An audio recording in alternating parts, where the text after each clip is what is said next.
Okay, so this session is really going to talk about managed content and models. And we believe that the way we've set this up is really going to provide an exciting future in terms of how we deliver managed content and model content to the industry. So what's the biggest problem with BIM in this industry? And it's, there's a whole range of issues, but probably the biggest one that we all face is around model content. So the issues there are probably threefold, or the three key issues are really that most of the model content that we see is effectively proprietary.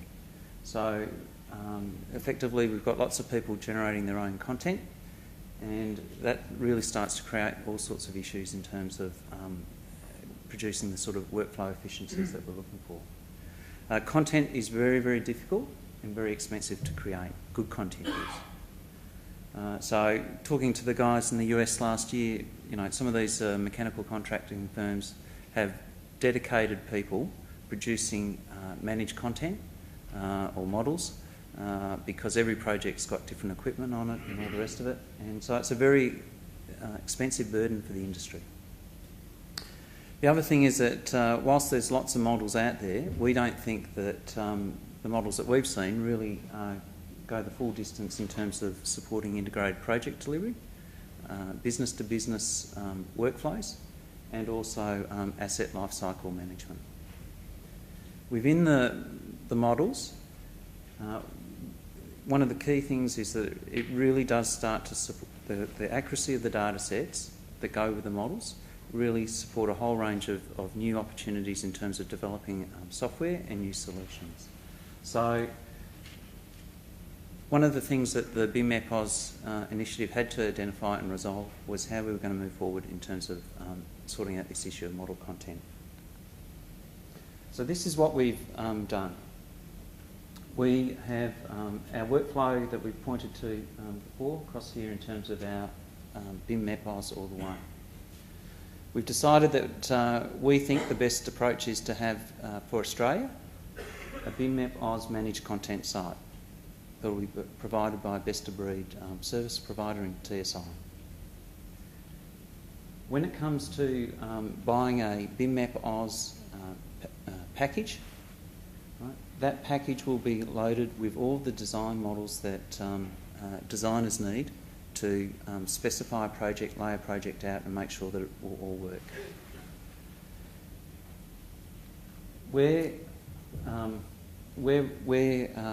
One of the things that the BIM-MEPAUS managed content site will do is if new content is developed between a release of the software, you'll get a notification and you'll be able, as a designer or contractor, to download those new design models as they become available. If you're a product supplier and you're bringing some new products into the country that haven't been used by the industry before, you'll be able to get the design models put onto the website and available to the consultant fraternity. The other thing that, and it was really pointed out by the Pump Industry Association to us, is, and we know it happens with a whole range of different products, is that sometimes suppliers do a lot of work with a project team, a designer, and do that work to actually get their products basically specified. So where that happens, and you know, a typical example will be some chillers. Some people are very specific about the chillers that they want on a project for whatever reason. A manufacturer will be able to deliver to the designer the specific model for that project, if that is a project requirement. So if the supplier's made the investment in terms of working with the consultant, they'll be able to actually also access those models and get those models put into the design model. In terms of the BIM-MEPAUS managed content site, it also provides a whole range of delivery mechanisms for different types of plant, equipment and fittings into the construction model. And we're about developing the interfaces to make that all happen. We also recognise that there's a huge volume of work currently going through the industry. And the change is not going to be an overnight change in terms of adopting BIM-MEPAUS, but within that managed content site, there's the content both in Revit and in the map software to actually support both current workflows and the BIM-MEPAUS workflows for industry. The other thing that we recognise is that not every project is going to be basically a BIM project. We have seen a number of consultants starting to move out of AutoCAD-based documentation entirely into Revit, but for a reasonable period of time, we need to be able to support a range of workflows. So the other thing is that this managed content site will work particularly for contractors in terms of how they set up their fabrication environment. We'll talk a little bit more about that in a moment. So when you buy BIM-MEPAUS design package, what you'll get in the box is a best-of-breed non-proprietary set of Revit models for design. Okay? The range is going to be complete, but will be progressively built. So there's only so much that we can do at a certain pace, and we've got to get through defining standards and doing a whole lot of things. But the aim is to build this package so that it will support not just mechanical, but mechanical, electrical, hydraulics, fire, security, vertical transportation. It will be a complete package for designers. For the particularly those people who are getting involved in fabrication, there'll be a suite of software and that will have obviously all of the design content built into it because it's the same package that the designers are using in Revit. But the thing that's really new in all of this is that the TSI software is very, very closely linked into the BIM-MEPAUS managed content site. And so what you'll be able to do is just say your preferred supplier is say Reese. You'll be able to build the Reese libraries into your fabrication workshop environment, okay? And all those libraries will be maintained for you, and you won't be having to go and find components and those sorts of things. Those components that you use on a day-to-day basis will be in your TSI fabrication environment. So we think that in terms of that this new approach of linking the managed content site to the fabrication side of things and to the Revit environment is going to deliver very, very significant benefits to all parties. Okay? And what we want people to do is to actually start focusing on not trying to create content and getting frustrated in their day about making things work, but create a really productive environment for people that they can naturally now start to focus back into design. The types of models that we've got have got quite different characteristics. So we've got plant, and plant we really define as project-specific equipment or plant that is delivered to a project. So whether that's an air handling unit or a fan or a pump, that model needs to be loaded with the specific project parameters for that piece of plant. Equipment is more like things like VAV boxes and fire dampers and those sorts of things. So they're probably standard product ranges. They've still got to have some information loaded into them. But there's another very important characteristic about equipment. So equipment is types of stuff that might need to be maintained. So you probably don't need to think too much about once it's in there a pipe fitting or a sprinkler head, but you may well need to think about where the fire dampers are and knowing how many fire dampers you've got in the project and whether those things are being maintained. So they fall into the equipment basket. Then there's fittings. Fittings will typically come from suppliers, wholesalers and the like.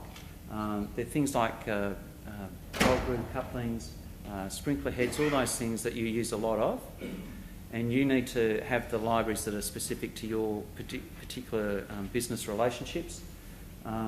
But they get used a lot, but you don't possibly need to know too much about them once they're installed. So we've broken it up into those three categories. and we have to have different solutions and different workflows to support all of that. So, getting back to what we're trying to do now. So one of the things that a few of the electrical contractors said is at the last forum is pretty heavily mechanically focused, but now we've really broadened that out. So we've got the fire industry on board, we've got the electrical NECA on board. We realise that we need to have a total services solution to make this work, and it really needs to work for the consultants. Our models are super accurate dimensionally, and we'll show you a bit that in a minute. They have very tightly defined naming nomenclatures, and they have very tightly defined design, procurement and commissioning schedules. We've done a lot of work, and we're still just in the process of just making some final touches up to the way that works, but we think we've got all the bases covered. And the third aspect of it is that they're quality assured and they're independently certified. So we're sorting out at the moment a certification process with NatSpec, and there'll be a peer review of model content before it goes onto the site. So as I said, we're looking at different ways to get the model content into the site, and we've still got a little bit of work to do. Victolic have their libraries developed, and they're on there. We think that we can take a range of existing models and work on them.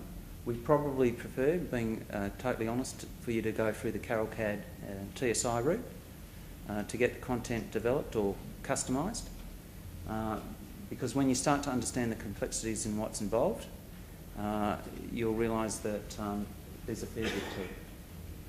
So as I said, they're dimensionally accurate. And that's the sort of thing that you need to actually make this sort of stuff to start to come together. And this is just a TSI model in Revit for a manufacturable component. This one's particularly detailed because it actually has the insertion and depths all worked out. But these are the sorts, when you start to get to fittings, that mechanical contractors and the like start to work to. If you're a hydraulics contractor, and you're using a standard range of fittings, you'll be able to get from the website all of those fittings and build them into a library that you can be productive within about half an hour. So this is the sort of quality of the content that we're talking about. So in terms of the equipment scheduling, we've taken a lot of good guidance from a number of the consultants. NDY have been absolutely fantastic in terms of helping us just to understand what's involved in making this work. And Arabs have been helping us as well, and a couple of other guys. But the design schedules handle a whole range of things. So there is some system integration. So when you specify a fan, you do actually need to know which switchboard it comes off, right? So that you can start to generate switchboard schedules. You do need to know whether it's an essential safety measure fan or it's not. Okay, so there's part of the schedule that works to tie all those sort of things together from a system integration perspective. There are some functions in Revit that allow you to calculate system totals and all those sorts of things. I think just on my observations, the ability to actually know how much air is connected to a fan is a pretty important thing. It's amazing how much time we spend trying to sort that out. There will be a design schedule, and the aim of the design schedule is to get all the information into a technical schedule that you need to accurately specify your requirements in terms of, say, a pump. So whether you want a high efficiency motor or not a high efficiency motor, all those sorts of things will be in it. And one of the things that a couple of the consultants have pointed out is you do need to actually know what the model status is. So whether you've just put a model in there as a placement, and whether you've actually got it to the point that it's ready to go to, say, to the tender or forward it to the procurement team. So that's the design side of things. In terms of the procurement schedule, there's a manufacturer association defined schedule. So we're working with, as I said, industries like the Fan Industry Association, all sorts of different groups to get those schedules fully worked out. We're also looking, and this is a feature that the TSI Revit solution provides, is that there's actually abilities to link the Revit models to ordering schedules for suppliers. So you see a lot of this in the UK in terms of the prefab setups, where they basically procure straight from the model, from their preferred supplier arrangements. And finally, we've got a commissioning schedule, which draws information from the procurement schedule. So we know exactly what the motor amps and all those sorts of things should be, and will support the NEB and manufacturing defined schedules. So one of the things that we're hoping to get is someone to develop an application that means that the commissioning techs can run an application through the model and go out to site with all the information that they need to commission a project. One of the key things that we need to just explain is this delivery of the plant models to the project team. So some people have thought about these ideas of loading all sorts of effectively very smart parameters into or algorithms into their models to sort of virtually automate the selection. But if you took something like a pump, there's probably, just say there's 5 different pump suppliers, they'll all have their own selection software. What we want to do is have an interface where we can actually, or the pump supplier, can run their application, make their optimum pump selection, meet some criteria, and then load the model and ship it out. Okay, so one of the things that we're really working pretty hard, and we've engaged Autodesk and TSI and KarelCAD all to work together to do, is to sort out this interface so that you don't have to be a Revit modeller as a supplier. You've got a very easy to use interface to get the models sorted and delivered to the contractor. We don't want people having to take models and then fluff around with them and load all this data and everything. We want the models as they are currently, or as suppliers currently work, to deliver a certified model, a certified drawing with the technical information. We want to build on that workflow because there's a lot of things in it. So, this is how it's going to work. In terms of you being you've got a project and you've got a package of pumps, say, you might have just say 32 pumps in that, and what you'll get from the pump supplier is a package of models, and you'll change out chill water pump 32-1 in the model with chill water pump 32-1 from the manufacturer that is supplying that model. What you'll get is now you'll get a very happy mechanical contractor or electrical contractor modeller, because he's now got the models, and all he has to do is insert the model, and he then has to just trim it up, maybe bring the pipework in or whatever he has to do. But basically that's about as much as he's got to do to get this thing sorted. Because it's got all the information that we now need for commissioning in that model, we can now run and it's all the data sets are defined, we can now get an application written that will deliver a commissioning solution. Then we've got a whole lot of happy people. So we've got a happy client because we've got a BIM-MEPAUS solution. We've got a happy builder because he's getting the job done on time. We've got a whole lot of left angst. We've got happy project managers in the contracting field because they're getting their shop drawings done much more quickly and efficiently. We've got happy designers because they're not spending all their fees trying to sort out construction admin issues. And ultimately, right on the right-hand side, we've got a happy sustainability consultant because he's got a good result. So, happy all round with that, and really that pretty much defines where we want to get to. And as I said, we're working very closely with the software developers to actually make this all happen. So, I'll hand you over to Geoff, and Geoff will show you how it's all going to work. Thanks very much. I suppose with the end of Warwick's presentation there, everyone happy? Or everyone heading towards being happy?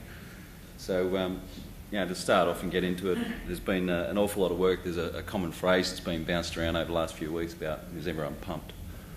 And that's mainly because we've been concentrating on the pump side of the industry. So the amount of pumps that I've looked at over the last few months certainly wore me out. I don't need to see any more.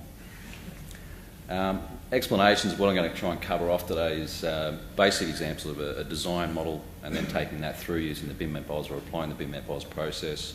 Some presentations of BIM-MEPAUS model once it's been exchanged from that design intent or conceptual design, and then moving on to the BIM-MEPAUS workflows, so incorporating the managed content or generic content from the BIM-MEPAUS site, and got some real-life examples here, which actually does also highlight the need for these standards within the industry, because when I put out a request to a lot of people and said I want to incorporate some of your great modelling work, when the images started coming in, you could see that inconsistency, we talk about with regards to, someone's showing some duct work, and you look at the image and you say, I know it's duct work, but is it supply, is it return, is it exhaust? Where are we going with this? I'll just jump straight into one of these first slides. So what we've got here, just across the top, I've got the workflows. So as we go through, I'll highlight to show that which stage we're at within the modelling process. So at this point, we haven't used BIM-MEPAUS. We've got content in there. There's some good principles. There's some principles that haven't been taken across consistently. So you can see we've got spatial allowances on the AHU just on the left-hand side of the screen there. But then down to the pumps and other equipment, that sort of hasn't been applied. It's extra maintenance, extra work, standards that need to be done. So when the contractor was to receive this model at this point, there's a very limited amount of information that you can actually obtain from it, because of the scheduling process that the consultants use suits them. There's only a certain level of information that they've obtained from it. If you actually look into the type catalogue, they have actually put in a specific manufacturer's selection, but that's about the limit of the data. Some dimensional information's also been put in there. It's all open so that anyone can come along and make modifications to that, so that can lead to errors, inconsistency, and also go away from actually a true representation of its physical space requirements. So taking that model and actually applying BIM-MEPAUS, consultant would actually go to the BIM-MEPAUS site, or if they'd had the package, some of these pumps would already be pre-built in a generic or non-manufacturer specific fashion. The supplier, not to say that they're not going to engage at this point. If a consultant was doing an IPD approach, they may actually go to a higher level detailed or the managed content aspect. But at the moment, we're just sticking to the generic, cartoonish. So, built to meet international guidelines, Australian standards. ANSYS is another standard that's come out of I believe Chris, I've seen him here tonight, but not today, get the right day. There's a lot of standards that have been put out over the last 12 months. There's the AIA, there's new standards coming out of the UK, British standards for BIM and how models should be created. So a lot of the information that's going to be built into these models is actually based across those standards. So once the consultant actually goes in and picks up a pump from the BIM-MEPAUS website, he'll browse through. If he hasn't already received it, he can download where the library's at that point for the design models. He turns around and applies that into a Revit platform and exchanges it out for his generic. And he's got some of the best practice principles that we're trying to instill into this content. So we've got the spatial coordination requirements, we've got the design data that the consultant can use to actually create the design. There's also embedded in these models all the other information we're talking about for being able to achieve the continuity of information throughout the whole process. So you can see I've put some conditional formatting in there. The red box within the other schedules, that's basically information that hasn't been populated yet because we're still at a design stage. So as that model evolves and gets more information laid upon it from the supplier getting involved and downloading of a specifically procured piece of content from the BIM-MEPAUS site, that information then gets populated further. So if we move across now, you can see it's just down on the left-hand side there, we've got our model status process. It's actually showing up in a 3D representation. So as you go through that status, it'll actually represent in the model too, so it'll give visual feedback, and that locks down so as the designer's using it, they know exactly what stage it's at. They know that the manufacturer hasn't been engaged because otherwise the manufacturer's name would show up in that location. With that format, we can then export using an API or many different other ways. We're still resolving how that process is going to evolve, but working closely with the focus group that have been involved with the pump side of the industry, we've formulated these standardised schedules in a standard format the industry is accustomed to, rather than a Revit-based schedule, which is always hard to fit on a sheet, the amount of information that a contractor may want or a commissioning team might actually want to incorporate. So moving that model along and giving handover at that point to a contractor, the contractor would then turn around and use that same model, go back to the website, and this is where he could either go and find a manufacturer-specific one and replace it, or he could take the schedules that have been produced out of the model and push them off to, say, Grundfos and say, well, we've got a pump, these are the specifications as per the design from the consultant. Can you, send me back a package? And as Warwick just demonstrated before, there's a system that's going to be in place for the selection tools from those organisations to push the design data into the model and then issue that back out to the actual modeller sitting in there on his chair with his hands in the air saying, I'm happy. All right, so as you can see, just on the left-hand side there, that's just a list of some of the standards that have actually, a lot of this content's already been developed to. TSI has done great work in the States, and over the last 6 months, KarelCAD and TSI have come to an agreement to develop and work together on this process. So when people sort of think of the resellers or the software suppliers as, how come they're involved and it's, is it them controlling it? It's not. BIM-MEPAUS is purely about the industry. It was initiated by the AMCA, but it's for you guys. So we are kickstarting it. It's on a process of us being in the background. Whether that evolves and takes off on its own foot, then we just want to make sure that it heads down the right path, and we're here to help all the way through. Okay, so we're back at the BIM-MEPAUS side. We go to the site, and you can see through the site we've actually got the different manufacturers, and that's specific manufacturer data. So we've got some representation of Holyoake and Fantech, which we're developing to have up there. Victolic, I believe, is already up there.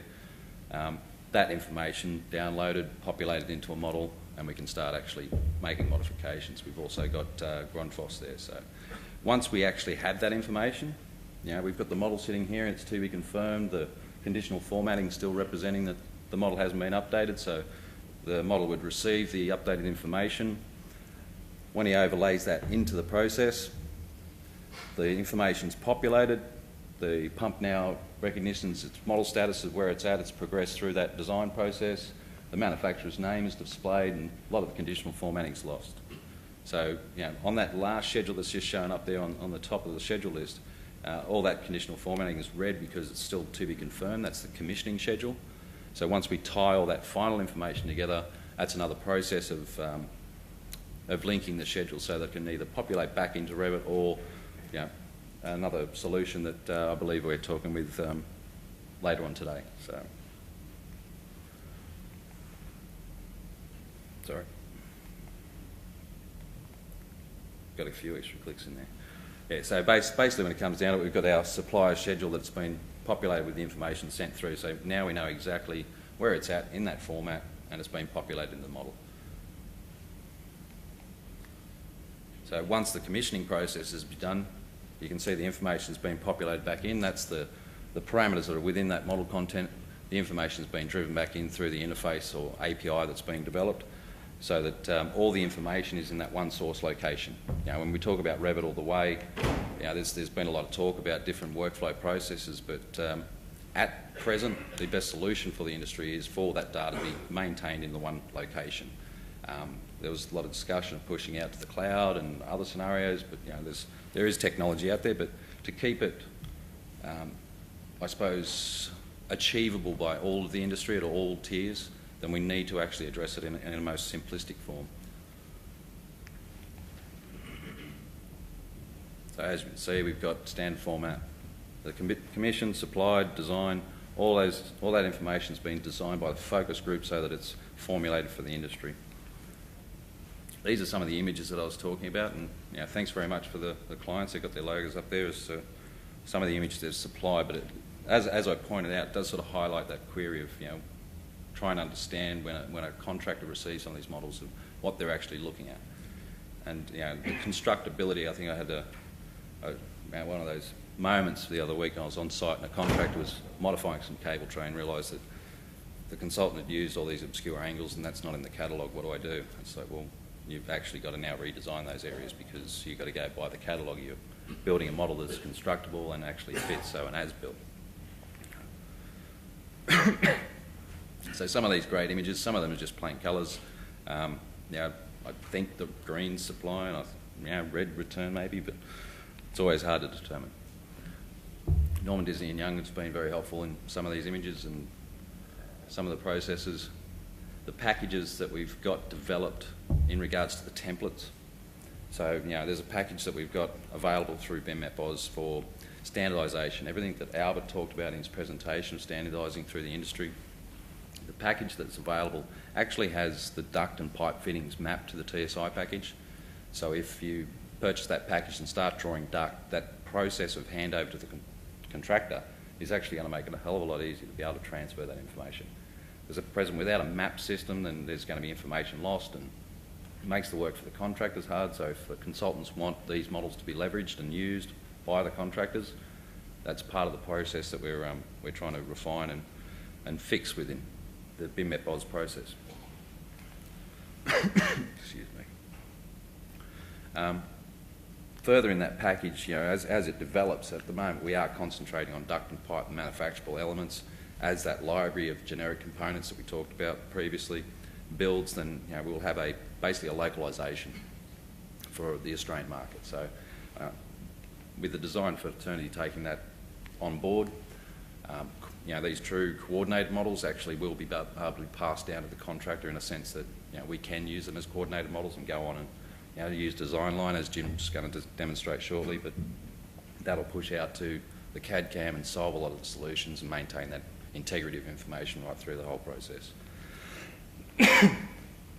With the forum, we've got a beta release date, so we're actually releasing the package shortly, and on November 18th is the official release. We're opening a communities group on the web page, so anyone that wants to sign on and become part of that test group can give feedback through that forum. And that information is going to be then passed back on to Jim and KarelCAD, so we can further develop that process and make sure that it's suiting the entire industry. I've spent a lot of time travelling all over the country in the last 12 months, and a lot of people sort of asking, how come I wasn't involved? And we've had to keep the focus groups small so we could actually achieve what we need to do. There is going to be many more focus groups, which we're all looking forward to. And as those focus groups go on, there'll be further engagement. I've already been doing work with the sprinkler side of things and the hydraulic side of things, so just wait, it's coming, it's going to be great. Thank you very much.